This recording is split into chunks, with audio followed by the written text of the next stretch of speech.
we have anyone on Zoom? No, just autopilot. Okay, and, okay, so we are recording on Zoom, and we have Eugene here, who is the chair, or, well, he's a co-chair, but the other, co-chair is running late, at, the meeting, but then she'll be in. So we will do roll call, Start. You want me to do roll call? No, oh yeah, you're taking notes. Are you ready? Okay. All right, so we'll have Eugene start and do the roll call. Let me get Eugene Starcardo. Louis Sullivan. And Gordon Spears. Motion, everybody. Davidson.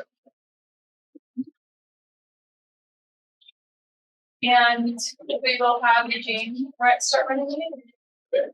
All ordered. 25 seconds. And we're going to open up to public comment initially. Maybe folks that want to make public comments. I think I'm not sure what we're asking of that, but I'm here in hopes of, I've got issues as to my neighbor here with. I'm sorry, Tom, can you stand and just, introduce yourself and speak a little bit louder? Sure, yes. My name is Tom Merritt, 14620 Joe Sear Drive, Orlando, Florida. Oh, you don't have to see it. I just, okay. Yeah, 2 minutes starts now. I'll officially be I'm here for, I'm here at significant issues with Vision 2050 as it relates to being a county-wide kind of broad brush on things. So I'm hoping to either express those concerns, which I'm sure are not new. And of course, if there are similar concerns from our commissioner's perspective and or the neighborhood planning group, then that at least maybe help participate in any efforts to help drive those things forward. If the appropriate changes or enhancements, I should say, to Vision 2050 and appropriate coverage code associated with that. So when it goes for approval, it makes more sense. Does anyone else? I mean, I just feel like or something that I can share. David Siegel, I just want to thank you for the emails reminding people to about this and on the newsletter was coming out and it's like it was playing. So I'm grateful that you all getting it on our side. What else? I'll speak. My name is Tina DeMontesini. I actually live in District 3 in downtown-ish Orlando. And I know a lot about the Orange Code, and I think that they're blowing over some of the, when they do their presentations, they're showing everybody pretty pictures and if you want to dig into that to see what's wrong with it. So I'm going to come to every other district committee meeting there is because I want more people than myself. I'm a city planner. I know what I'm looking at. This is what I do for a living. I served on Orange County Planning Commission and I've worked at Orange County before, and there's just a lot of things we're doing that are not protecting established neighborhoods. So I'm here to provide you guys some information if you want it. And I just think I can't be doing this on my own, and I can't speak for everybody else. And honestly, like I live in the city of Edgewood, proper. I'm in Orange County, but I live in the city of Edgewood, so I'm not affected by this. But it breaks my heart what this code is going to do to establish neighborhoods. So, thank you. And we do have it on the agenda, so we will be asked. We'll talk to you more. Thank you. Anyone else want to introduce themselves while they're here? My name is Aaron Lewis. I'm Caleb Bronson, and we run the Family Support Network. So yesterday, kind of hear about the issues that are going on in the district. Our organization is located in District 5 and has in District 5. And we both in District 5, so those mention importance. So we're here to see what's going on. Really great, thank you. What was the organization? Family Support Network. What was it? Yeah, we're a new organization. We've almost searched supply case management services to try and get some sterilized into actual launch. All right, if there are no more comments, we can move on to the next item. Is it all right, the top of the minutes and look at them? Yeah, so. There are errors or additions.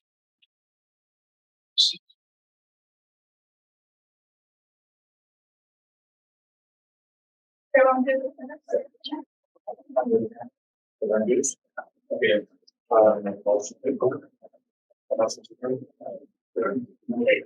Okay, second. Gordon, so read.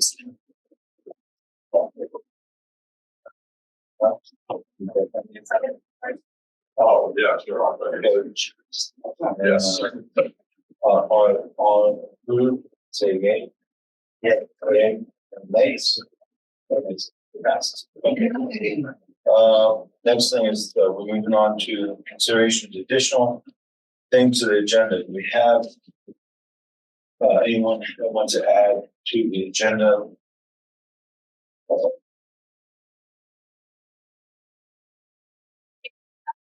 Pretty full agenda. I think we're good. Okay, anyone else on the? Okay. Let's move on to the. Move agenda. We move to approve the agenda as written. One second. Second. One second. All to approve, say yay. Yeah. Yeah. Nays, any nays? Okay. All right, moving on to number 7, reports. I know we have a lot of CRC items, so if you can maybe quickly go through those Okay, as big as possible. okay, Monday is 20th, 29th, we have 4 things coming up. Votes, government committee has the term limits, there's no action going to happen on that. New recommendation, write-in candidate, we made modifications and, that's coming up to the reading of the report and also the vote. What that does is we add a few words to the charter to clarify what the qualified candidate is. The petition process will pay the crowd, pay the fee, can't just say, I want to write in. That person still has the right to be in the general election, but not the primary. It won't trigger that election, a tri-wage race by just doing a simple write-in request. So that's coming up. The second that's coming up is the Affordable Housing Trust Fund. That's the first 2 public hearings. That's basic codifies in the charter some of the stuff that's in the comp plan today. That's about all it does. It's third thing that's coming up for this is the second of the 2 votes, and if this passes, it goes to the voters. Is the number of county commissioners going from 6 to 8. So that will be interesting to see how that goes there. Okay. The fourth thing that comes up will be it's a correction to the county attorney, where we add in section 403 of the charter. Somehow back in 1988, when we got a mayor, that whole section on how a county attorney behaves to the council disappears. You can this little sweeping of legal services under the mayor's power with no clarification in the ballot language, which was actually illegal. So that will pass because if it doesn't work, then someone can sue the county and actually revise it back to the system we had back in 1988. So there was a previous standard to it. We had a standard of, we actually took the language of the 86 charter and brought it up to date and made a few mods to it. Generally, it's 98% the same of what we had in that time period. We just brought it forward because it's not clear that the county attorney works for the council, which includes the BCC and the mayor. So they have the dance, and some of the members have an issue with that, but As The is county- now, everyone thinks that the county attorney serves at the pleasure of the. Yeah, and that's a problem, and we know it's a problem. We've heard it from the commissioners very well, and I'm pretty sure that's what happens. But, that, so the other thing that's going on is, the sustainability committee is still meeting. We did away with two things today. We're not gonna do anything on the charter cleanup, and we're not gonna do anything on the wetlands, but we are gonna write up in our report and direct that in the 28 CRC will potentially look at these as issues. We've done the research, we have the language, it's basically done. It just, the problem with the wetland one is we have the new wetland code coming in, and it's just, things are gonna happen, we don't know what's gonna happen, so it's not the right time to do stuff.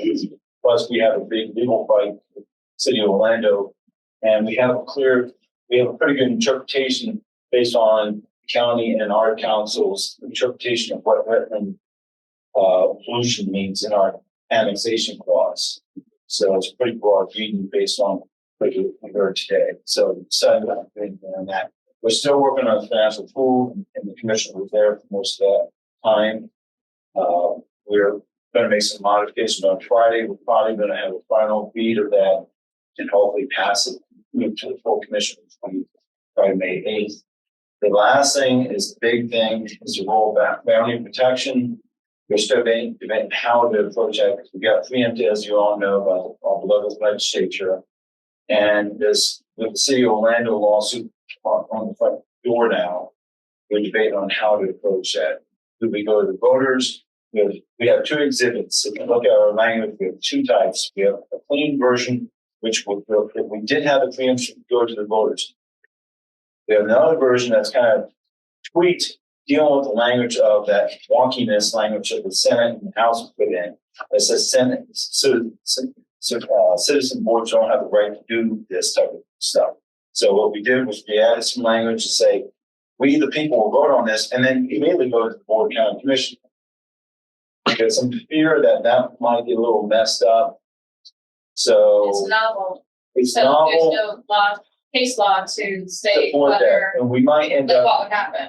We might end up in a really bad spot. So we're considering going with the clean version and just saying to the county commission, you guys need to make a motion to put this before the voters because it's a more legal defensible point of view of how to deal with the assault from the state and also of the city of Orlando. It's not, but What's the nature of the city's lawsuit? it's annexation. So that we're going to, you made the motion, so it's fine.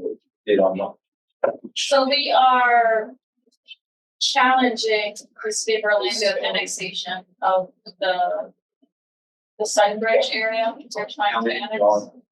Kelly, you're before to everyone. She can't zoom in, so she's talking. So Kelly, we're talking about the annexations. Sorry. And we're just dealing with the annexation, the last part of the charter review commission on the sustainability design was explained with exhibit A versus exhibit B. And Emily Conley is going to talk about the motion that from the last Tuesday, which is now We're gonna challenge the annexation of the city of Orlando of the Sunbridge area. Oh, you are? Wow. That's good. That's great. So that's where we're at right now. So that's why we're moving towards just the book isn't closed yet. We have a meeting on Friday on this, and unfortunately, we have another meeting on Tuesday. Unfortunately, we're behind schedule because the state actually jumped in and preempted our meeting. Said we didn't notice properly, so we had to reschedule all the meetings. So the state has is still watching this committee. They're still getting A state legislator. the president of the Senate. Is that in the Ecosia, whatever? It's someone No, else. this is the one we just had an issue. We had a meeting last Wednesday, on Friday last week. We got a notice from an attorney up in up in the state under the president of the Senate, they were questioning on how we notice the meat properly. And the comptroller has been very good about how they notice the meats. So in full, being careful, we decided, let's go ahead and just reschedule and renotice the whole thing. So, because the opposition is trying to stop this, because we got something good. The roll boundary will help the county, and hopefully the county commission sees the benefits. Whenever the state's paying attention to what you're doing something right. Right, correct, whenever the state's trying to predict. Yeah, whenever the state's trying to stop you, watching you, whatever you're doing. Right, You're hitting a nerve. Yeah. This is a serious thing to go. With the annexation with the lawsuit, are you doing that relative to the full boundary? Or I guess what It's separate thing. It's a different. We don't have the county. We don't have a rural boundary. That's what we're trying to get in November, trying to put on the ballot. Yes. and yes, and opposition is very nervous about that. With the city of Orlando is trying to preempt us by doing this at every time and basically they're annexing all the way from Kurdistan Power Station down to Osceola, which is a direct line. And me looking at the premier, I would say they're going to annex all of that. They're in a position to do that. Without this type of, if we don't get this rural boundary, they will annex all of it at some point. And they've been sitting, Desert Ranch has had their representatives sitting in every CRC subcommittee meeting. Yeah, and Travis Was he there today too? Yeah. Southern Strategy. Southern Strategy sits in Mr. Travis has been to every meeting as well. They sit in all of our I'm meetings. just throw out there, don't you think it's because everybody's tired of having to deal with Orange County government, land use, everything, nobody wants to do business here, so they want to go somewhere No, else. because I think Orange I'm County's just being honest. Oh, no. I think the problem is they don't like to have rules that actually say, hey, can you actually build something affordable? The city of Orlando is like, oh, well, sure. We don't have the money, but that's okay. Go ahead and build what you want, developers. Don't worry about, the next generation. I definitely will not say that we don't have problems in our planning and zoning department, because even the little guy trying to build a greenhouse is having issues. Like I had my husband try to go through a process of building And I've the greenhouse. worked with small. It's just so horrible. I've worked with small It's really farmers in the bad, city of so I Orlando, and they got kicked out too. So it happens on both sides of the street. It's I don't just want to think that it's all like, I don't think every developer's bad, and I don't think that it's just about that. I think that's a little bit short-sighted. As a city, a long-term city resident myself here, I'm not thinking the city is short, physically not doing a lot of things I think is wise. I think I've worked on the Orange County side as a citizen and boards, and they have fiscal responsibility when they come to things. In Parks Department, where I work as an advisor, is a very financial, solid, forward planning organization. And the city of Orlando has no parks because they haven't changed their impact fees since 2004. They give a 70% reduction. I'm not forward going on into the that. CRC stuff. Okay, but I'm Moving to the next pretty one. much done on that. Okay. Lake Picket. Lake Picket Study Area Policy Amendment. So, we have the Lake Picket Study Area, we have the road that has been approved, we have Lake Picket North that has been denied twice. So during Vision 2050 transmittal, I had asked, we should remove the parcels that are not part of the road that do not have entitlements out.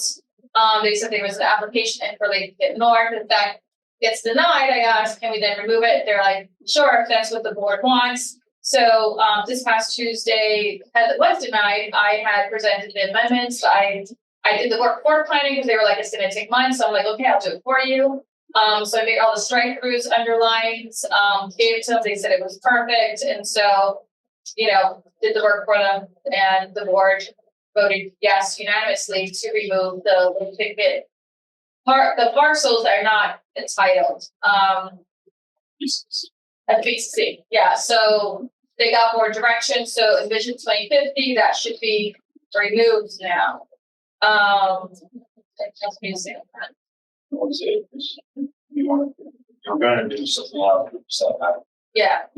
So I was gonna remove it from the comprehensive plan, but then, after I submitted my amendments and memo, I was surprised by staff, now that they're gonna do like a more, what's it called? They call moratorium or?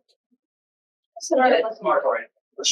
What is it? Moratorium. Moratorium, so I got the word right. Okay, so we're gonna do this 6-month moratorium on any comp plan amendment applications. So I was like, okay, I just turned one in, so I guess that's not happening. So let me do it on Vision 2050 instead of that, and only doing that. So that's what I did. Now, if for some reason Vision 2050 doesn't get approved, then we're still dealing with the current comp plan, and at that point, I will make another proposal to the board to remove it from our current comprehensive plan. So that's kind of like That what helps, the process that helps the rural boundary. The rural boundary, we did a lot of it.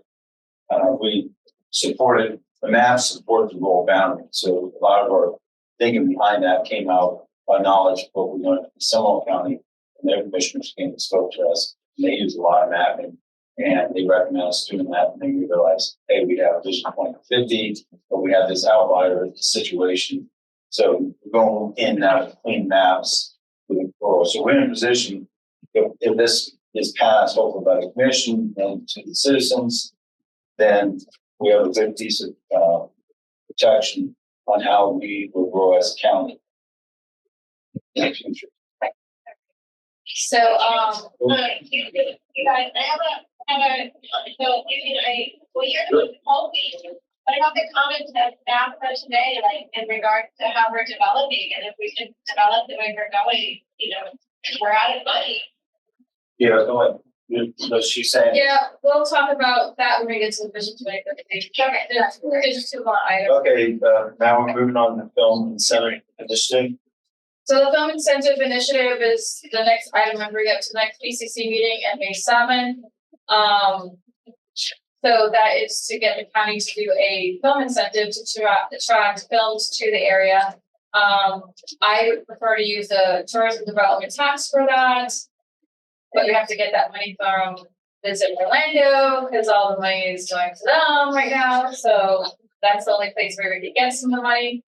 I will tell you though that I have not been able to talk to Visit Orlando because now they're in negotiations with the county on the contract. So they've been saying they can't talk to me because they're in negotiations. So it's just making it sort of difficult. So that's where we are with that. We do have a lot of producers reaching out, sending emails to the commissioners in support of it. So I think we're gonna have a really good showing on May 7th for that.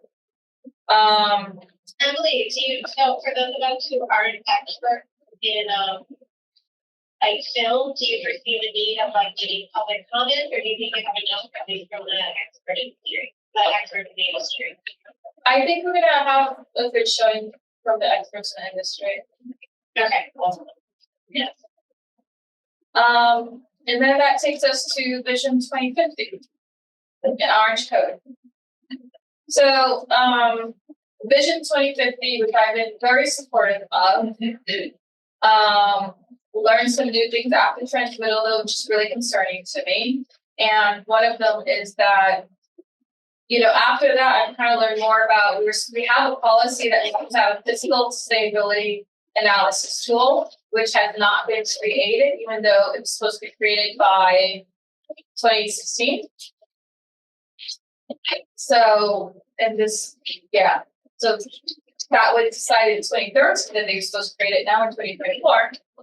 So I've been complaining about that to staff. So now they're starting to look into like what they could do for an analysis tool, fiscal analysis tool. But Vision 2050 realized also that across the board, overnight, basically, all these properties going to automatically have their rezoning into the higher densities and intensities of their land use to whatever Vision 2050 is going to be on their property. So when we are doing, so let's say someone comes to the board and they want to change our comprehensive plan, right? There are negotiations that happen, based on feedback from the community. And so community meetings, yeah, public engagement and studies, like traffic studies, different things like that. So with those, we determine sometimes, well, it's this intersection isn't safe. So if you're gonna build here, you should, be responsible for making such and such improvements. You're gonna actually cause some roads to fail. So you need to pay for the impact of that beyond the impact fees. So it's called proportionate share. So all of those things happen when people apply for an amendment to be able to increase dam densities and intensities. But now Vision 2050, all that happens automatically across Orange County. And I'm not saying everyone's property, because the planner when I had said that, he's like, we're not doing it across the board. So it's like your property isn't going to change, mine isn't going to change, yours isn't going to change. But Maybe. Yeah. yeah, you're right. Yeah, it is. I don't think maybe. It is. I don't think maybe. Well, but the density. So let me correct that. So they're changing the title of the types of use. So our land use titles will change, but like your density intensity isn't going to change. Mine's isn't. No. No, Not not in ours. rural areas. Not where we live. Where you live. So Yeah, in rural maybe. areas. Someone has to grow. More than likely. Oh, so see you're good now. But to But Tina's point, and I could be wrong, but you guys are saying not to your area. Youngsville. You specifically live in a uniquely identified area, but there are other rural areas that don't have your designation that will be affected. Yes. So it's And not should going not to be be affected. all of Orange County. To that planner's It's point, most of Orange County. However, There's minor most exceptions. of it, yes, is going to have an increase of densities and intensities, which means that, first of all, we don't know how much that's going to cost the county in taxes or resources. Second of all, we don't know the traffic impacts that's going to have. Third of all, we don't know what's going to be needed in order to make those infrastructures, resources feasible to be able to handle that now with densities and intensities. So, when I had a meeting with the planner, he said, well, yeah, Vision 2050 is going to be built out the way you're planning it. Not the exact words, but basically it's going to break Orange County because we don't have the infrastructure for traffic to sustain it. So what we are going to need is a mass transit system that can help move people around. We don't have, and then I was like, we don't have a mass transit system. We don't have a mass transit system funding. We don't have easements for mass transit system. So it's like, are you planning in this then the easements for this mass transit system? Because what the problem we have today is that we have all these plans for these roads, but then we built a apartment complex right in the middle of where that road was supposed to go. So now we can't build the road that we needed in order to service all this, these intensities and densities. So none of that is being planned in District 2050. No easements, no mass transit. And I'm like, well, if we're going to plan, then we need to plan right. Then we need to plan how much it's going to cost. We need to plan the easements for the mass transit system. We need to plan all these things that's supposed to make it successful. This is supposed to be a holistic plan. And it's not holistic. The problem is, look at King County in Seattle. They're building a transit system right now, and it's costing hundreds of millions of dollars. It's expensive, it's messy as hell to build a transit system after human beings live there. And there's just no easy way. There are going to be upset people, but you can't, it's a chicken and egg situation. You either build a transit system, but there's no one living there yet, or you build it after it. And the problem today is there's very few areas in this county that have the densities that can support a mass transit system. And what the Vision 2050 is trying to do is get those densities high enough to actually support it. And yes, it is going to be a But breaking all the roads. it has to break this roads. None of us took transit here, I bet. We all drove our private cars because it's more effective. There's no debate that your private company car is much easier to drive than getting on a bus. I wish I could. And yes, and I almost did too, but I'm going someplace afterwards. I should have rode my bike, but there's only a few of us that live close enough. But the problem is you got to break the system to get people out of their car. There's a reason why in New York City, where my stepson lived in Brooklyn, they have a 9-story. This place got 9 stories. That's a normal apartment in Brooklyn, brand new. How many car spaces were? How many? Zero. It was 9 stories. A couple hundred people lived there. The S train and the A and the C stops right down the street from there. That's what you get to. But it took New York and 100 years to get there. And their system is broken because they're not investing enough money. How big is Manhattan? Orange County is about 2 by 8 miles with probably a higher population. Manhattan. It's surrounded by water. The problem here is we have unlimited growth. I mean, we're going to go. That's my point. So you have a small island. What you're trying to do with the rural boundary is create an island. That's what you got to do with the econ. But the problem is our county is the size of Massachusetts, where I used to live. And so the city that I lived in was the size of Lake Pickett, south of Lake Pickett, North. And there were people who never left that city their entire lives. Sure. Because you had everything there. We had buses. We had everything needed. My family right from there. West Philly.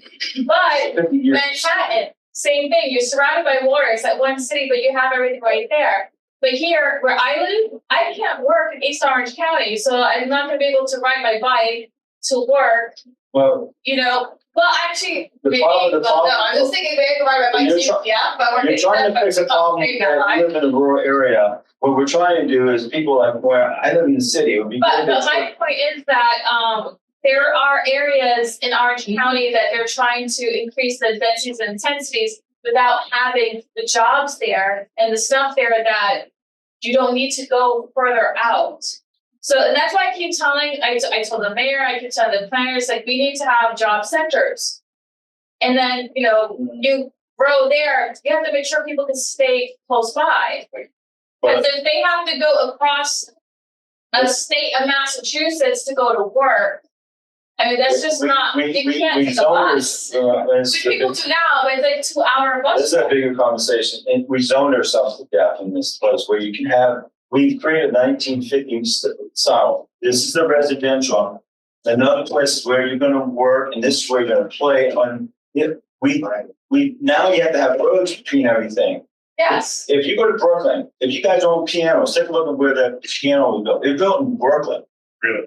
A lot of the pianos in the early 20th century, there was industrial construction. And there's companies in Brooklyn, right there. I have walked through the streets. I'm a walker. I've walked all over New York City. And I have walked through chemical plants right by residential. Small plants. There's industrial places inside. They work in the same place they live. My grandfather had a baby in the first, a grocery on the second, and the kids were born on the third. In Philly, that's how they did it. And that's what we're trying to get back to. The problem is we have to create these artificial things here. We don't have work, but we can. That's what the rural boundary is all about. We're trying to create this artificial land saying you can't go outside east of the econ. The boundary is just one part of it, though. It's not enough. And that's why, I want us to get together on Vision 2050 and see how we can make it better. How can we think about all these things and get there? I think the issue with Vision 2050, correct me if I'm wrong, it talks the talk. Like when you read the intro and you ask staff a question, they give you a reply, but it absolutely doesn't walk the walk. Because when you, just like what you're talking about, they also increase the density out in these other rural sectors. So why would you ever, as a developer, build in the core when you have that same allowable density way out here in cattle country? The land is cheap. Build in cattle country. Yeah, me too. And another thing, I discovered this when I was I had a development coming up on Alethea Trail, student housing. And they were like, oh, we're reusing all the stuff that's coming out in Vision 2050. They were building the building almost against the road they were taking out oak trees that were already there in order to do that. And I'm like, you can't do that. That's providing shade for the sidewalk. So now you're so close up that you can't even plant any trees. And so I had to push back, to 15 feet because, we need the utility, right? The grass that you see there between the road and the sidewalk, that's for utilities so that they don't have to break up the sidewalk or the street when they need to fix it, right? Then you have the sidewalk, which we need wider sidewalks for walking and bikes. So it's not this small, was it like 2.5, 3 foot sidewalks we used to have? We need like a 8 to 12. like 8 to 12, yeah. Yeah. Which was only about we're 1 to 10. Yeah. Meet in the middle there. And then you need the place for the landscape to put these trees, which have canopies which spread out on both sides. So they were still asking to have the building like closer in, even with the tree there. I'm like, look at your own design. The tree is into the building. So I'm like, you have to push the building back. And so, it's just things like that were not considered. And You have a conflict of two, you got two conflicts here. You got the old style 6-lane and all the roads because everyone wants to drive. So that's the maximum. They don't want to drive. They have to drive. They have to drive. Nobody wants to drive. He has the list of. It would be wonderful if we, We don't have the weather, right? We're not LA. And that's why We're not- the sidewalk was an issue. But- We needed but a no one- shade. but there's so no we have to walk. walks. We don't have the routes and nobody can stand out in 90-some degree heat. Okay. The That problem rain is every we got a day. 6-lane road. However, we have to drive. And meanwhile, we're trying to increase densities now with the Vision 2050. And you just have this clash of cultures happening. And what's going to happen if this happened down the road, you got traffic calming designs, or you're going to have a bike lane, because in Seattle, they've taken away half the roads, the bike lanes, and they're hardened bike lanes, and the light system is designed. My brother can get from his apartment to his work in about a space, in less time biking than driving, because the system is designed for it. And that's what has to happen. Is it easy? They're building this system. It's painful as hell. It's been a political nightmare for the last 25 years there. It ain't pretty, but they're getting there. So it's going to be painful. Are there tweets? Heck yeah, there are tweets. I'm sure people aren't doing everything. But there's going to have to be Alabama Trail being a state institution. There's going to have to be some type of correction. We should be building 50-story buildings right by UCF for the student housing. There's no reason why we're building freaking housing on State Road 50 all the way up to Bonneville and beyond. That's insane because that's increasing traffic on 50. And meanwhile, we're not allowed to drive through the research park that's on the private area. That's stupid. We could go right through there to have those students. We got to alleviate 50. But to do that, we talked about this 2 years ago, creating an overlay from UCF and going up massively around UCF. That's what Vision 2050 do. It should only go out with a walking distance, which is 15 minutes by walking. That's how I would think. Winter Park has this vision of being a walkable city. It was walkable in 1880, ain't walkable today, but they're still doing 2 stories there. And they're totally dependent on cars in Winter Park. But here, to make it walkable, it's either 15 minutes of driving or 15 minutes of walking. That's basically what human beings want to do. And just choose your transportation, bike, walk, or run, or car. 15 minutes. So if I can interject real quick. So Vision 2050 needs enhancements. Do we have deadlines and can we make those deadlines? I think it's a evolving document. It can't be a dead document. It's a starting point. it's evolving. They want to bring the approval in September.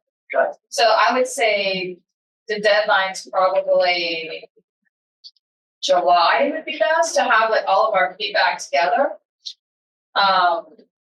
Sort of one. I definitely want to hear what Tina has to say because I know that's what she came here for, and I know the issues I have. I want to know what your ideas and feedback. Well, I was while you guys were talking, I was trying to dig into the rural, because you're talking about rural, like, oh, nothing's going to change for us. Have you dug into the uses? Are you guys good with? I'm just wondering what I missed. Say no. Because I have. The document is how big. I mean, It's big. Are you comfortable with VRBOs being permitted in every district? the vacation rental, and it's in your district, it's in your rural. Well, I know we have some people doing it, but it's not allowed by the county. I know, you're right, and we're one of the few counties in the whole state of Florida that already had existing rules that said you can do vacation VRBOs and short-term rentals in designated areas. So the rest of the county was protected. So people who are doing it, either they're gonna be respectful in your neighborhood, you're not really gonna know they're doing it, or if they're disrespectful, it's gonna be really say, you can't do it. It's a permitted use in every district I look at. It's permitted, and I like picking random property. Again, I don't know your district rural, I just pick a rural property and the T one something in it allows tax. It's permitted by right. Where did they write that? It's under transit rentals, it's under the under lodging. So you have to just click so you have to look at all the uses. Now, this is one that I don't recall being allowed in the rural areas, except for with special standards, and it says rural retail. Okay, that makes sense. It's either you have to date in the code, find where it is, and it says with standards. Well, it says 12 rural retail. The standard is products may be sold on site for which they are grown, produced, or raised. Those standards is it can it take up the entire site? Can it be 100% impervious? Can it be like Well, you have to say John to get in there. Well, You can't just do 100%. We can't do that where at my house. I'm trying to just give you an example. They didn't put standards. They didn't say like, well, if you're doing rural retail, we want that to be a subordinate use, to your primary residence or to your primary agriculture. It doesn't say anything like that. It just says it's permitted. And as long as you build it in the setbacks and the little box that they've decided, the parking in the rear, because everything's so low urban, then it's okay. So I just think that every single person in here needs to look at their thing, dig into every use. I've done a bunch of uses that I don't think are appropriate. Like in R1, and I happen to be from an area that's a lot of R1 AA large lot. So I've kind of focused, and I live on a lake that's on septic. And I don't think a lot of these uses in established neighborhoods that have been here for 50 years, they're proposing to add these types of uses and intensify from 41 units to 61 units an acre. And I've got a neighborhoods in your district. Maybe not you guys because you're in rural, maybe not you guys because you're out somewhere else. Where and I'm more okay if they have to intensify areas, large, if there's a large infill lot that hasn't been developed, okay, intensify that. But you don't have to change every detail on existing established neighborhoods. And they're doing that. Well, it doesn't affect you personally, so maybe it's not dug in this deep. And maybe it doesn't affect you because if you're in, you guys saying, oh, we're all good. But if you look at the uses, I think you're going to find things you don't like. If you. Well, I have a question. So Orange Code, they said that was gonna bring in more detail into those. Are you finding that? I know there's. I'm not finding adequate standards. They're in a separate draft. I'm using what's available to the public by. Oh, it should be. Right, and I'm in a document, I'm in a document right now. And I, and I end up, I have a group of tabs open, I have one that's on my property, and then I go over here, I have another one that's on the text, so I go back and forth. And like, okay, even clubs, spas, and fitness, it's allowed in rural. I go, what? Okay, well, yeah. It's good. Go do it. And it's special exception with additional standards, animal services, clubs, spas, fitness, funeral service, retail service, and specialized. Okay, so I'm just gonna go to clubs, spas, and fitness. It has standards in there, and the standards are one, if it's a pool and cabana that's part of a subdivision neighborhood plan as part of the PSD. Okay, great. Then that makes sense. You want to have that. Then it says YMCA's. But it really doesn't have any other standards, like anywhere deep in the neighborhood, or on an arterial, or on the periphery, or when they include extra buffers. Where normally these things would go through a higher level of, you'd have more standards for them. Okay, so that's for special. They're just there's some of these things that are just, I don't think they put enough thought into the details because they're taking out so much of that public input and the opportunity for a property that would normally have to go through rezoning to add the uses. and just making it, some of these things by right. And I'm okay if it's on a new piece of land, it's not, but doing this in the middle of a residential neighborhood and then making it by right. Like, How do you actually ever get the density that you need to get to? If you have to take your opinion and say the only place is rural, I want to develop. I didn't say that to her. That's all you can do. I don't That's know. all you got. That's all you got. I've never said that. I've never said that. Fashion Square has been empty for a couple of years. They still haven't That's done a prime anything. place. It is a prime, but it's still sitting there. Meanwhile, the city will let it just annex 11,000 acres. Established residential neighborhoods. The only thing I'm here to talk about is established residential If you neighborhoods. don't, if they came in my neighborhood and said, Eugene, I'm going to buy my house and the 4 other homes, I'm going to put 30-story, they're fine. Give me the right price, I'll sell it to you. That's my opinion about it. I don't care. I want to go up. I had property on the Econ. I had 6 acres right on the Econ. I sold that because I wanted to go someplace where it's already destroyed, and I had no expectation of having animals killed in front of me intentionally by developers. I like the Orange County that said, if we're gonna intensify your neighborhood and not next to, we're gonna put a multiple hearing. Or at least talk about I it. don't think that goes away. No, it does. It does. That's exactly the problem. There's no community meetings. There's no public hearing. Correct. It's like, you get this, and then whenever you're ready, go ahead and build it. I think one of the issues that, As a land use. Pawn shops. I think one of the issues with Vision 2050 that I think a lot of people got or had as a takeaway was it was kind of presented as a finished product. When in my mind, based on the concerns that you're expressing, you're articulating, everyone's articulating, it's starting. And where I think it goes awry is how does it govern? Does it still allow the flexibility for people who are more uniquely affected? And I don't think Vision 2050 for everything that it's supposed to encompass, it shouldn't contain that granularity.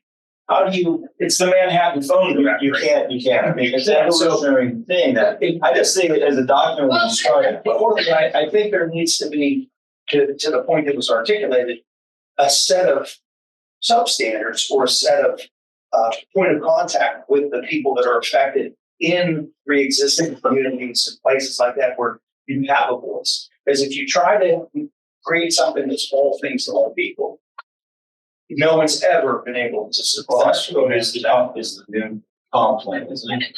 But no, what I'm saying is there's layers. And the minute that, and what I heard somebody say earlier was, wow, we got the legislature, we're on their radar. The state wants to, if they had it their way, they would have the big gavel and they would govern it. Oh, yeah, they would. Because that's They're moving that direction. that's what They're going. that's how I mean, you can talk about your local control, they're taking it away. That's why I think groups like this, it's important for folks to do what you prescribe. Look at what's in your situation. Delve into what you know, what's going to potentially affect your community that you have a stake in. And let's get that into some working groups where we can start to encapsulate the I concerns. think food trucks and food carts would be allowed in residential neighborhoods. It does. Rather a block party, yeah. Yeah, exactly. It's permitted, which is the standard, and I didn't. I would love. Right, so food trucks are fine. Yeah, I would I have love. no problem. But again, that's a perfect example of, for some people, they may have a, devout sensitivity against it. Some people might say, hey, I don't think it's that big a deal. But I think where it can coexist is when it's described and articulated in the rule is what's in and what's out. And there, again, I think for a lot of this stuff, it's a granularity issue. I wrote contracts for years, wrote them all over the world, and you can write things 1,000 different ways. And I found time and time again, people would call me years after I'd done something and say, hey, you wrote this. What the hell does this mean? I look at you. I have no idea. That was 6 years ago. But if you take yourself back to the contemporaneous situation and the context, you go, oh, okay, that's why that makes sense. So unless we can all get an opportunity to take the different unique perspectives on this and then try to amalgamate that, we're going to end up with a big mess that's a one size fits all, and nobody wants to walk in there. I just think that it's being flushed over. Yeah. The amount of stuff that they're adding into neighborhoods. Yes. I'm not talking about new development. I'm not talking about urban areas. I'm talking established residential neighborhoods deep inside, I'm not taking lots on it for free. Deep inside, it's the same standard where if things went through a public hearing process where we have to evaluate each lot one at a time, as you do in the current zoning. You have your opportunity to show why yours is, why it should have that food truck, why it should have that commercial use, why it should have this, because you're unique and you've established the standards. This isn't doing that. Sorry. This is saying, Tina, you're 10 miles deep into a residential neighborhood. You've got that zone, you've got that thing that comes by right. Thank you. And I just wanna, I know Tina hasn't really introduced herself much, but she actually used to sit on the PZC Planning and Zoning Board in Orange County, and these land use cases would come before her, and she's a professional planner as well. Just want you to know that she has that experience. I was gonna ask Tina and the team. Like, I think part of the problem is Vision 2050 is trying to overlay this entire thing and say exception, exception, exception, exception, right? If we really look at what is it that we're trying to accomplish? Because if it's the density increase in specific growth zones, then why don't we do the exact opposite? And rather than overlay and go exception, exception, exception, we go Vision 2050 here, here, here. Fashion Square Mall, not Avalon, or what's the Audubon Park, not Audubon Park, right? But yes to that. And then so you've got your standard club today and Vision 2050 in these key areas. Let it ride for 5 years.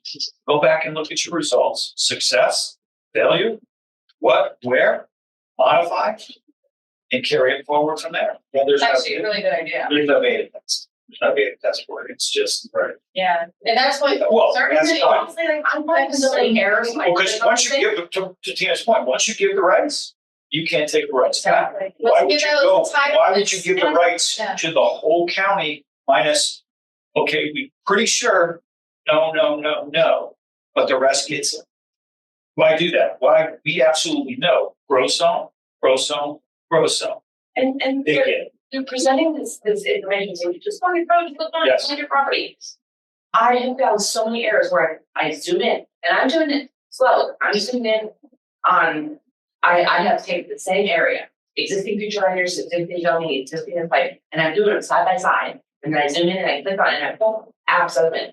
And then you're zooming in and it says, oh, I'm in T31. Okay, so zoom in a little bit more. Okay, now my parcel. I'm not picking parcels that I know. I'm picking a random parcel, and I happen to be picking lakefront properties, so that's what I care about. That they're destroying these neighborhoods that are on top. And so then I click on it, and then I'm in the middle. It says I'm in T32. I click on it, it says T31, T33, which is higher, and it's 45-foot one lot. So it's an 85-foot lot over in on the current zoning. And then I click on it, and now it's T33, because then it was T32. And then I have my list of uses on my phone, and it says 45-foot lots. So they're changing established neighborhoods to be from an 85-foot lot to 45. Okay, let's go. I'll take a step back and go deal with that. I can read people. And I'm like, okay, well, under the normal process, if they want to do that, they would do a comp on amendment to LDR, LMDR, low, medium density residential to get up to their total center. And then they have to do a rezone, which is go before public hearing. Every piece, and each piece would get looked at for its why it works. And I'm gonna guess that if anybody who lives here in the middle of a single-family residential neighborhood that was established, somebody came in and put a duplex right next to you, you're not all gonna come out and say, hell no. Because you guys don't even want 1 acre lots next to you when you're 1 acre lots. So you're gonna be okay with a duplex? But it hasn't the state preempted the counties already involved higher density on, haven't they allowed vulnerable? Mother's supposed to be a different thing. I'm talking about straight up duplex. Duplex listed as permitted use. Well, In the middle of what is an R1 AA established 85-foot lot. We needed more housing here. yeah, So so why would we not want, I'd be happy if more people have housing within the city. That would make me like. Whoa, you just said housing within the city. I was well, the expecting. city is urban, Well, there's urban areas. It's urban. Yes, right. The county is urban. But You have some. But unique what areas. Tina's talking about is an urban. It's suburban. It's suburban, it's It's large, urban. large It's lots of urban. single family residential. It's urban. Established. It's established, which is going to be evolving to a new thing. That's New York City. We think of New York City where it stands to high density. In 1900, Upper Manhattan was farmland. It was on immigrants or immigrant families who moved there that needed housing. They converted all that farmland to what we have today. So things evolve to what the current generation needs. You might be happy on your 1 acre plot on your lakefront, but in the future, we have a housing crisis. We can't keep going.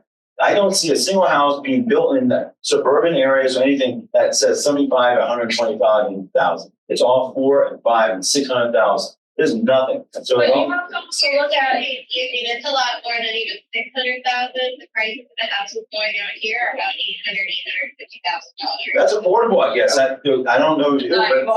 but on the lakes, we have to be careful with building next to lakes and rivers. Take away the beautiful mansion on the lake front property, but building on these bodies of water are causing a lot of flooding issues. So we have to be careful when we're That's thinking about. increasing the surface runoff. I mean, that's more environmental concern than you would go with the water section. Well, the thing is, when we have the hurricanes, right, they come, that water has to go someplace. I mean, If that's you're just- building up to the lakes, That's just it's engineering people- standard. If you stay within the engineering standards, you're okay. That's what I particularly work on. I do the flooding studies, and I can tell you where stuff is going to flood to. And it's like, hey, if this duplex, triplex, quadruplex building, if it's in the flood zone and you model it, and it's okay, why wouldn't you? I don't think it's. The problem is when we go into wetland areas, lakes are sort of closed basins. It's a small closed basin, so that area will flood eventually if you don't compensate for your design. The problem that I have is when you go out to the rural areas, so the decon basin, for example, when we dredge up, or it was in the pack industry, when you dredge up the little kind of, and you take all that storage capacity out of the wetlands there, and then you compress it and put a Subaru dealership that says it goes green.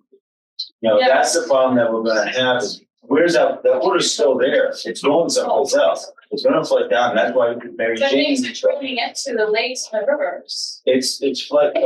I'm talking east side. Right, and I'm gonna ask you. Downtown Orlando With is a this, closed but you basin. have flood management The whole- on your that's why we have property, drains. so you have the stormwater, right, to manage the flooding, but that stormwater pond still drains to a lake or a river. Yeah. So, So the end result of the water where it's going is a lake or a river or the ocean. I'm not arguing that there are going to be good development standards and engineering standards that are going to make this work. I'm talking about currently in Orange County, if things happen, you have the ability to go to the county commissioner or to go to a public hearing and express input on things for your established neighborhoods. And there's all these things in the current comprehensive plan that says preserving neighborhoods, preserving character. This is saying, wait, we're gonna throw that out because we have a better plan and it's gonna be 2030. We're gonna just throw out our existing neighborhoods because we don't care about them. And we're gonna go to 2050 plan. So If you're what I'm hearing is somehow we got to get a feedback loop into the 2050. There's a short fuse here that we don't have a feedback. Is it perfect? No. It sounds like we have to have a feedback on somehow there's a conversation going to happen as this thing evolves. Right, and there's differences of opinions. I completely understand what you're saying. There's a practical reality about property income housing. It isn't here right now. I'm sure if there was a developer here, they'd go, yeah, well, if you were practically a developer. And the right time and the right setbacks and the right buffers. This is not this one size fits all. No, but that's the question. The point is, if you ask them, okay, why is a house cost $800,000? They probably could walk you chapter and verse through. Well, this is what land costs now. Here's what impact fees are. So our desire to have a $150,000 home.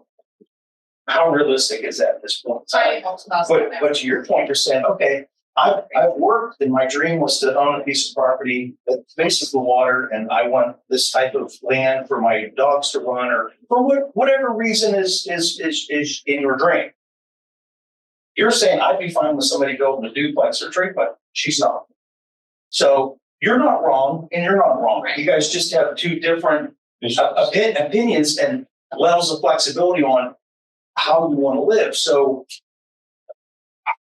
going around, I spent a lot of time in New York, Philadelphia. I was born and raised in Pittsburgh. I choose not to live in Pittsburgh. I lived in the city at one time. Am I there now? No, I'm not. Why?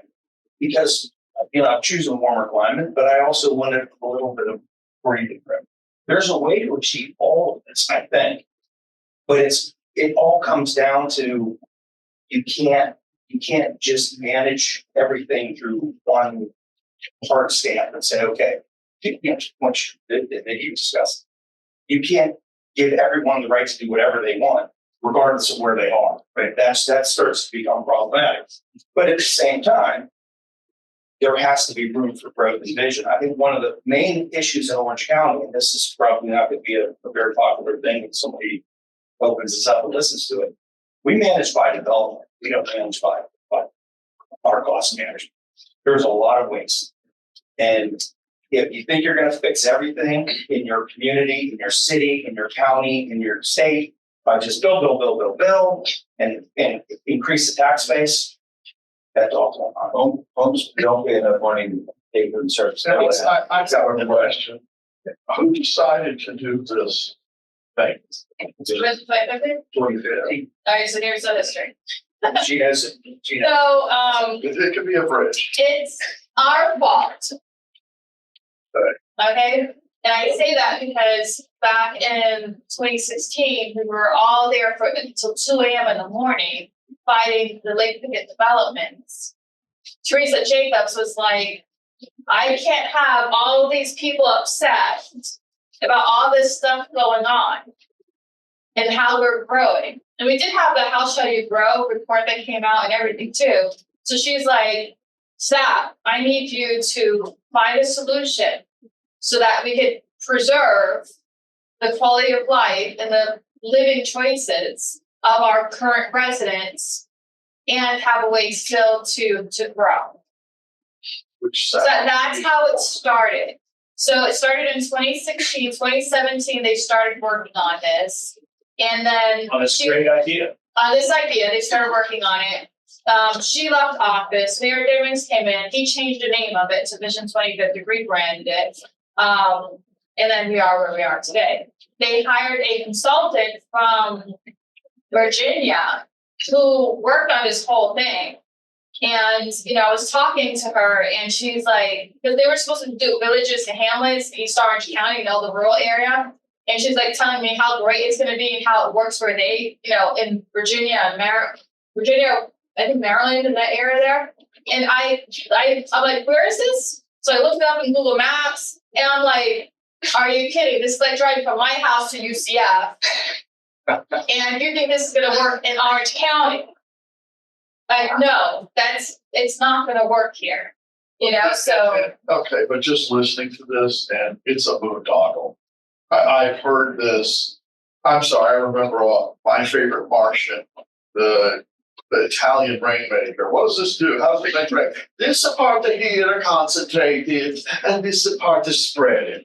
Number one, I don't care if 6,000 people want to move here a day. I keep hearing that we've got it. One of the bills that was defeated severely in the Florida legislature was the one that took out. It was, thou can't use a road study and thou can't do this. You can't use data to vote against something. There were several that were knocked down. The other one was snuck in on one of those ombudsman type bills. Oh, and by the way, in the Senate, it was 38-1. So all the Democrats went along with it too. And it was similar to that in the House. And your points of concentration and power is true. They all want it at their voting level. So you're right on that. I smell out of that zoning department. How can we eliminate the check and balance and the annoyance of these residents and those little commissioners that are just pains in the asses? We want all the administrative control here. Be stupid enough to give it to us. That's exactly right.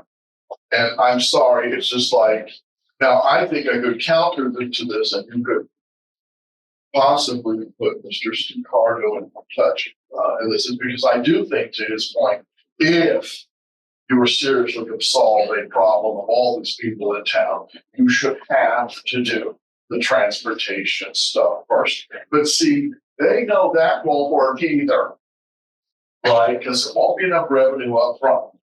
So to your point about, yeah, we'll build, and we'll be, happy times are here. Yeah.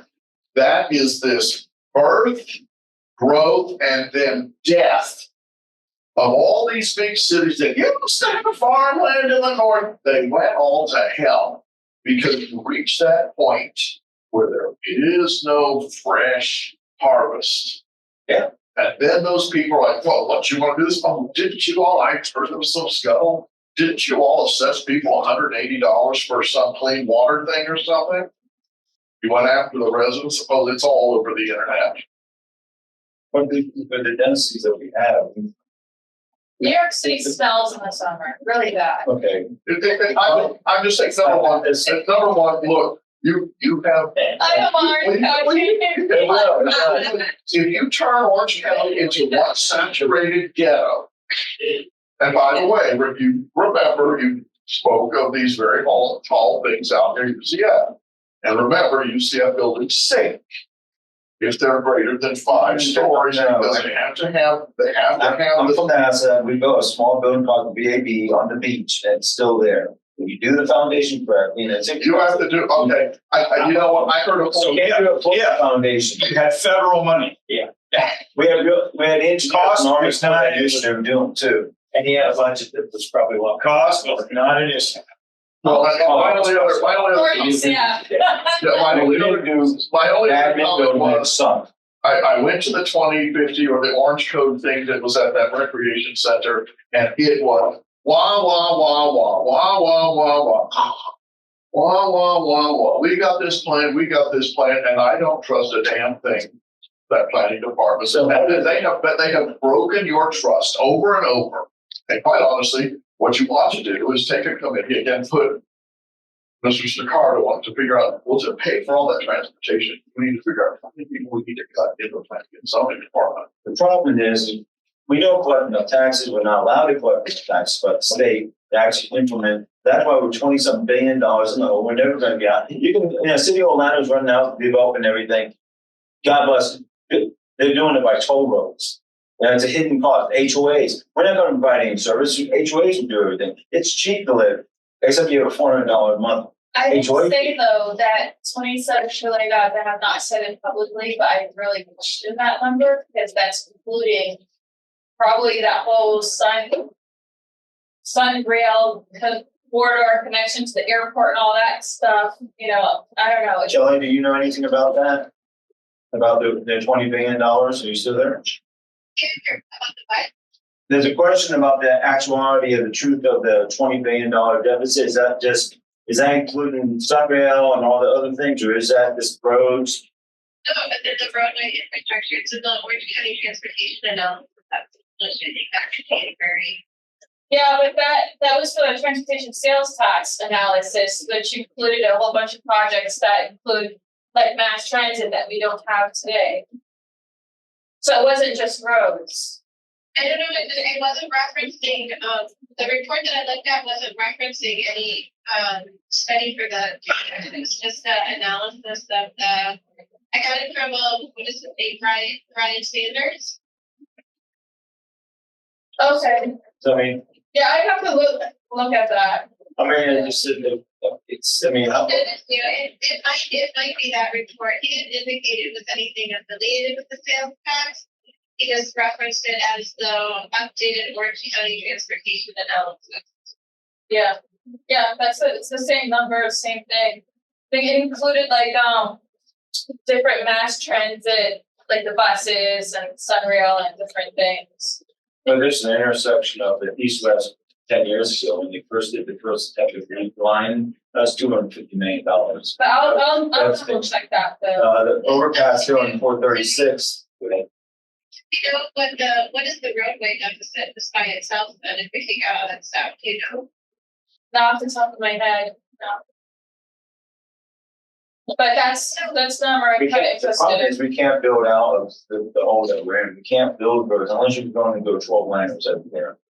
And That the doesn't, that doesn't take care of the financial problem. That adds to the because we don't actually have the finance to do what we want to do because homes don't pay enough taxes, people. We don't pay enough taxes. Never And has spread out development is by nature expensive. and inefficient, and it always will be. And there's no way to make it otherwise. One thing that Ted Edwards said that was truthful, correct, was a pipeline per foot costs the same if you have 4 houses or 100 houses. It's the same cost per foot. So the more you put per foot, the lower cost you get per unit of division of those homes. So if you don't put enough density, your costs are outrageous. You can't afford to do what you want to do. You're never going to build out this. Well, there's never going to be transit if we always have low density. Low density and transit do not coexist. Need about 7,000 people per square mile to support transit approximately. I get that we have a lot of people who just are focused just on preserving the rural areas and dumping all the density inside. You have some very nice neighborhoods, communities in Lake Irma area, Lake Pearl, Lake Lanada. You think those areas should be Lake George, yes, and toward that? You think those areas should just be wiped out and density doubled over? Or you think those areas should be protected? I've always said, everyone, just like you were saying, people choose to live in places because of the way it is. Some people prefer suburban, some people prefer urban, and some people prefer rural. And we should have all those options for people to choose from. So it should be a diverse Their goal should be to wipe out the established to serve people. And I, and it hasn't been safe. I do, and it's been bothering me that, I drank the Kool-Aid. We're planning for the future for all these people who are coming. Okay, yeah, let's do this. Who are here, And who are paying taxes, who are voting. Yeah, but we're planning so we can preserve the neighborhoods we have now while planning for the people who are coming. But then, when I'm looking at the overall impact, and it's gonna break all of our roads because we don't have any mass transit, and they're not planning easements for the mass transit. Because that's the thing, if you want mass transit, you have to have those You're going to have easements. to take homes, and you're going to have to take. Yeah, you have to at least plan When for the it. East West was built. Well, let me finish Okay, what I'm I'll saying. tell you this, because you So- might know. So I started thinking though, is it worth breaking Orange County to plan for people who are not here yet and destroying the lives of the people who already are? Is it worth it? So can I make my closing statement and then I can leave? So, because everybody has said valid points. I mentioned earlier in terms of flipping the scenario, right? Instead of making it one overlay, Vision 2050 has all the right things for your already designated high growth areas. What you said about Manhattan happened over hundreds of years. It's valid over hundreds of years, though. And what you're stating, absolutely, we need in terms of the build up.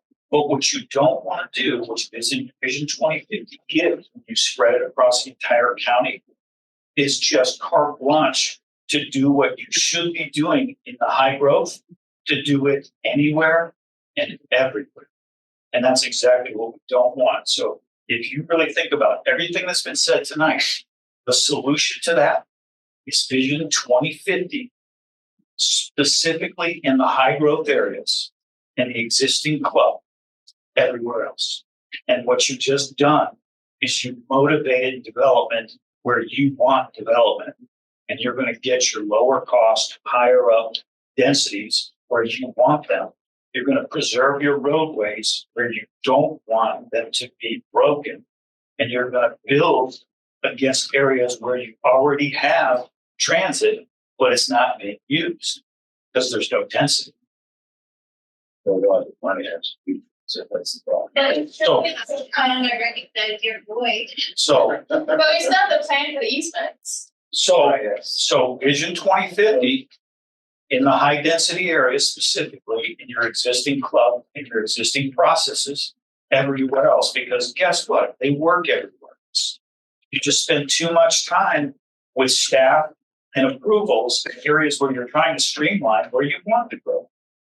Meanwhile, we're busy fighting developers and wasting all this time where we don't want to grow. But for them, it's like, hey, this is my cheapest place. That's what makes sense. Motivate them to go where you want them to go. Because today that doesn't exist. Vision 2050 is, we need to rename our place. Hiroshima. Well, it's curious. We Vision 2050. We are Hiroshima. You need to flip where 2015, you need to flip how it's being applied. Because it's right in the right place So how do you, and it's wrong in the wrong place. Tom, how do you create a system that carries the stick? That's what you're describing to me is, that's what I'm hearing is somehow we're going to create this area that high density. How do you attract that money to go there instead of going out to the cow fields where, how do you create some type of, You tell them they can't go there. That's right. Yeah, You say, let's. so we've got to be out of here in 10 minutes and we can wrap this up. So Vision 2050 is supposed to do that. Say, okay, Yes. we already gave you the entitlements here to do all this. So Go that you do don't it. have Go to- do it. Go do it. Yeah. So you're staying out of this area because we said no. Like, you know, so that's what Vision 2050. that's what we're trying to do with the whole boundary protection is try to give you more. Create either a moratorium or a very strong disincentive to even have the conversation. Because I would imagine, and you can speak to this, I'm sure developers don't want to put a whole bunch of time and energy into something that's going to get shot down. Probably not. Probably not. And one thing that we've talked about we lack is a preemptive engagement between developers and people that live in the community so they can understand what type of acceptance or resistance you're even going to face if you try to do it. Because if it's overwhelming, most people don't want to fight a losing battle, especially when money's on it. So if we can create moral boundaries and say, listen, this is kind of a no-go, look here. That's what we're trying to. But the current system kind of does allow that because if you do, we've done lots of infill development. Frankly, there's opportunities for infill development in Seminole and done more infill development in Seminole. And so we'll have somebody that will pull us together and we'll develop. We're still developing, I think, will be compatible with what's there. So it's probably different. But if the driver is to really, I hate to use this because it's a pejorative term, force development in a certain area so that we can create the density to allow for the Don't give it to them now, give it to them upon rezoning. Let them go through the process. Let them, go through the public process and prove how that's worthy, how the roads are there, how the streets are there, how everything there. Don't give it to them. We've given up on these nice neighborhoods that happen to be within 3 miles of downtown and still unseptic. And then say, you've got it. Now figure it out. Hopefully I didn't misspeak.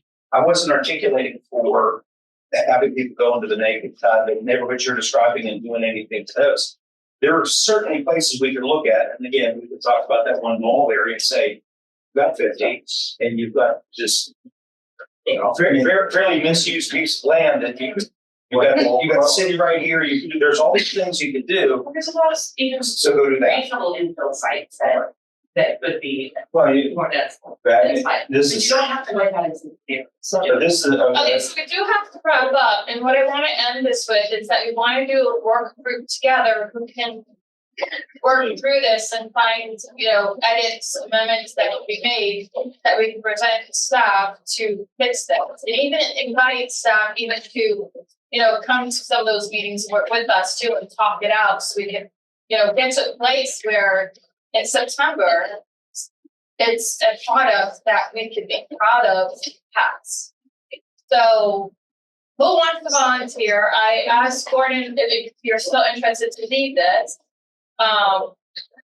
And have these meetings. Do you want to have these meetings in person? Do you want to have them virtually? Quite frankly, I think in person's better because it's easier to engage with each other in person. I kind of had the idea of doing it like a book club where you read one section and then you come and discuss it, and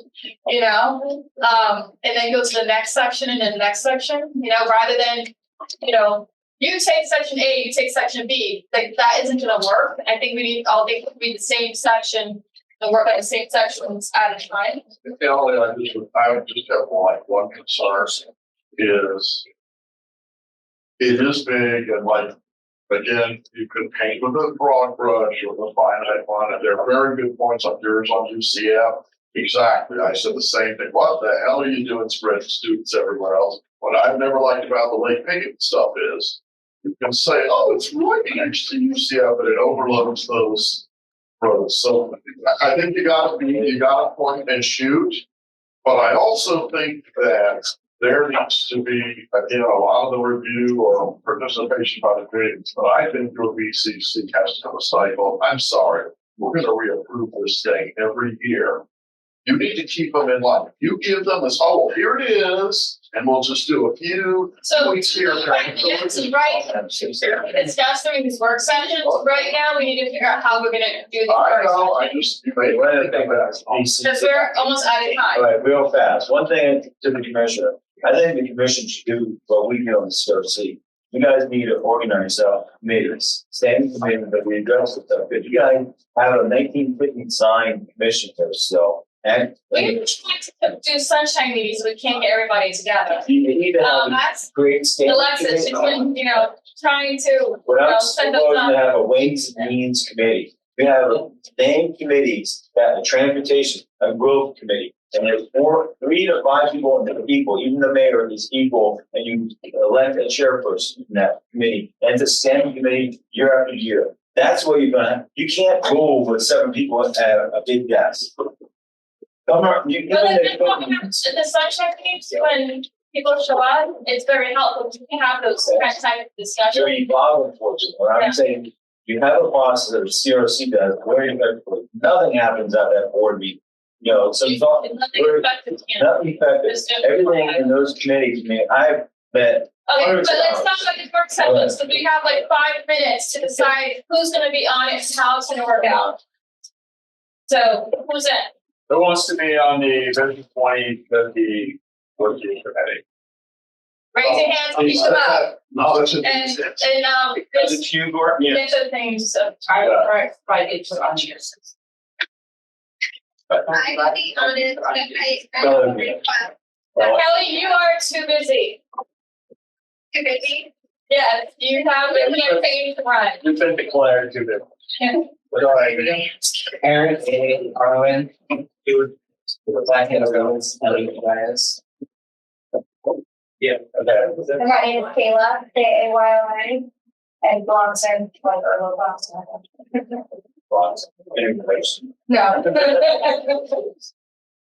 Okay, and I guess. No. Kelly has your contact information. I do not. You do not. So, It's on the list. Yeah, we Where's the sign? yeah, we signed in, so. Yeah, the Oh, okay, so it's on the list. Okay. I also, You can It may not be eligible. we also have our business. Oh, no, it's a lot. Yeah. Yeah, it's me. Alright, so we have, Tina, Tom, Eugene, Kelly, Aaron, Kayla, are we missing anyone? Sure. Jimmy, Chill out there. MCK and on GH. What are the committees you're involved in? oh, this is. Oh, that's your one. This is the vision. We're gonna work on this. Like I said, we don't want anybody. Yeah, I mean.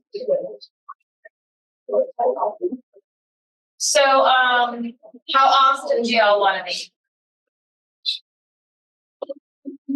Like, do you think we could decide on maybe how many pages per week we could probably get through? And maybe if you're up to, I think maybe once a week would be good. If you're also commit to maybe a day out of the week. Okay, so now what day of the week?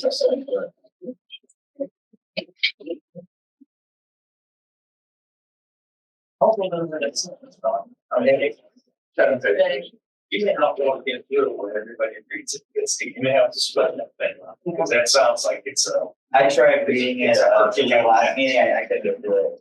Probably, she really should have. It is, heavy reading. So I say we should try the first couple of weeks and see how it works out to always, adjust. Yes. So Wednesdays maybe? Yeah. Okay, mornings, afternoon, nights. Evenings, so Wednesday evenings, once a week. Where do you want to be? I could try to, if you all get here before, where's Lex? Trying to think when the security, do you know what time security leaves? It's either 5 or 5:30. I'm not sure, I can ask them about whenever I come back in. So if you get here before security leaves, then you could get in. You just can't get out. No, I'm just kidding. Alexis, when does security leave? Security. Yeah, at 8, we have to. No, normally. Oh, normally 5. Is it 5 or 5:30? 5:30? 5:30. Okay.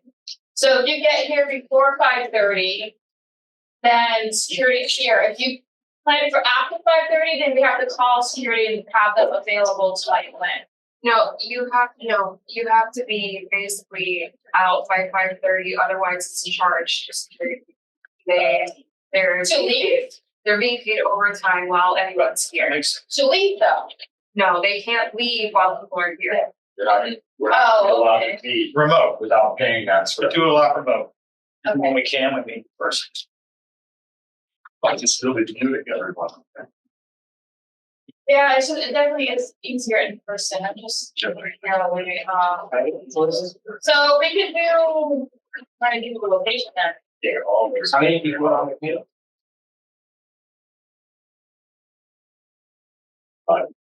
Nine. So. Oh. Direction. Yeah, I think it What about, recreation centers. Arch Street is free if it's 501c3. We have Goldenrod, Well, there's also, Credo. Credo's got meeting space, free. that's kind of clear. Okay, so we'll look for a location before next Wednesday happens. Okay, thank you. It's okay, Kelly. So- Kelly, what you have on? Yeah, so let's go through the names, can we have a sign-in sheet just to make sure we have everyone's contact information and that's legible? Can you keep it? Thanks. Stefan.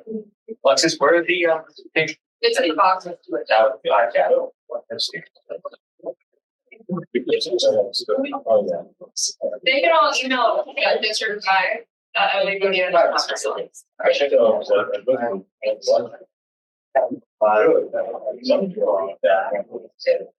Entertainment downtown, this is one of that. We don't have to go down. Yes. Oh, with the R? We just Yeah. get $3 million. I hope that you're fine, maybe that's wrong, or? Yeah. There you go. That's Oh, okay. Still be fun with that. I was interested, the city of Orlando did that, but the city of $500 million development on it, but it. That's- I'm not $40 right. million expensive. Tom, is that a, we have one? And it's flat and all, so that. Yes. Can't tell if you want to ring a bell. No, they're trying to do is, if we need, I think that's where. buddy doesn't want to get it. I've never seen it. I'll take you higher. Buddy, You want to keep your buddy. we know about it. We can continue the conversation, but it'll have to be outside. On the street, everyone.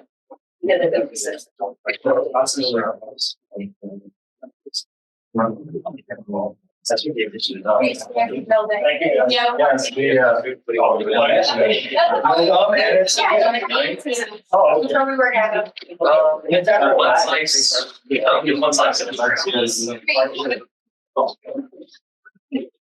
Yeah, go.